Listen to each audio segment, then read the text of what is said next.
Tere, mina olen Merle Maigre, Eesti 200 liige ja meie julgeoleku arutelu eestvedaja. Olen töötanud julgeoleku tugevdamiseks Eestis, Ukrainas, NATO peakorteris 2 presidendi nõunikuna ja küberkaitses. Ukrainas käib praegu sõda. Euroopa vabaduse eest peetakse lahinguid minu endise kodulinna Kiievi tänavatel. Meie kõigi huvides on, et Ukraina selle sõja võidaks. Me kõik toetame Ukrainat. Aga julgeolekus on ees ärevad ajad. Välispoliitikas ei tohi Eesti olla arg, vaid peab talupoja mõistusega oma huvide eest julgema seista nii Euroopa Liidus, suhetes Venemaaga kui Hiinaga. Sõjalises kaitses on tähtis arendada meie enda kaitsevõimet, aga nõnda, et seda toetaks NATO püsiv kohalolek Balti riikides. Sisejulgeolekus on tähtis, et iga Eesti inimene teaks, mida ta kriisis tegema peab.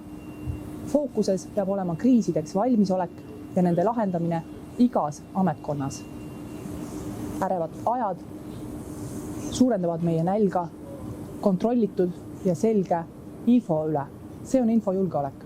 Tähtis on, et Eestis oleks kõik inimesed faktipõhises inforuumis.